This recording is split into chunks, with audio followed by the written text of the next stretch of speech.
Hello，各位大家好。咁今日咧嘅2025年11月10號，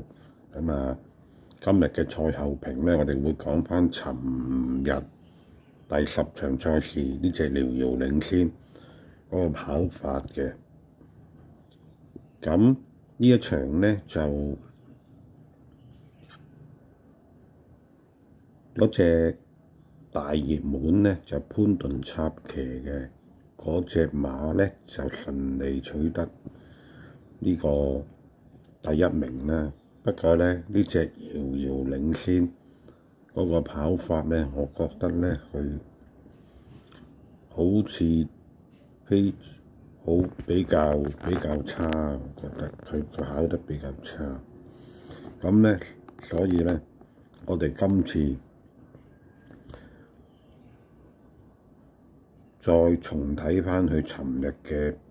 跑法，我覺得佢比較係喺末段呢，好似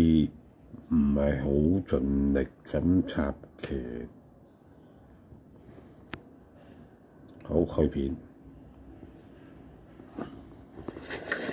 好，你一起步嘅時候啊，前面快閘內欄同樣美麗啊，中間健康愉快，外邊維港智能最出係飛鷹翱翔啊，外邊紅衫第5位呢仲係遙遙領先啊，第6位黃帽中檔呢風再起時啦，內欄第7啊就係光年魅力啊，黑衫黑帽第8位仲有勁進輝煌啊，後邊嘅6匹馬啦，分別有陸續無限啦、進跑得啦、星幻啊白衫內欄尾4嘅，尾3外邊綠色衫紅帽潮州精神啊，尾灰馬太易穩啊，暫時殿後係米奇嚟嘅。好啦，轉香港體育學院灣啊，一對放啊，同樣美麗佔先，飛鷹翱翔跟拋甩後邊有成4個馬位啊，第3位嘅馬埋到嚟呢，就遙遙領先啦，健康愉快第4啦，維港智能第5啊，內欄第6啦，白衫白帽呢，就係呢隻光年魅力嚟噶，響佢外邊紫色眼就有風再起時啊，後邊嘅馬黑衫攞出去啦，有勁進輝煌啊，後呢個馬巴先有潮州精神揈出去啦，響入邊呢，仲有呢隻就陸續無限中檔啊進跑得嗰啲馬，最後直路啦，外邊係飛鷹翱翔鬥緊埋邊呢，就係同樣美麗，兩匹馬單打獨鬥啊，中間衝上嚟啦，有遙遙領先同埋光年魅力啊，響埋邊位置健康愉快，出邊風再起時亦都追緊上嚟，最後百零米飛鷹翱翔同埋同樣美麗一齊鬥完嘅時候，呢度好似有少少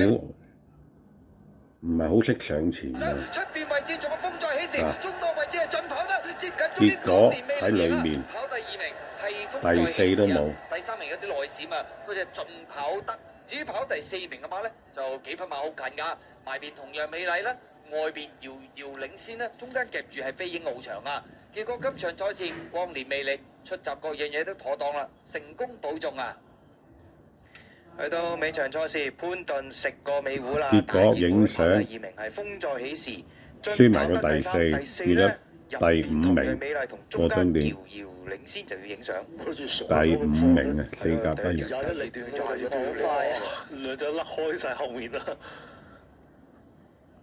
食翻。呢場馬咧，覺得咧呢隻遙遙領先咧嗰個跑法咧，佢喺末段嗰度咧真係好礙眼嘅，但係咧我覺得咧佢應該要比較外邊走比較會好啲，我覺得。咁佢而家貼咗埋比較入邊咧，可能咧我覺得佢可能咧就喺嗰度嚟講比較失勢。好啦，今日講到呢度，下一次我哋再講其他嘅賽後評，拜拜。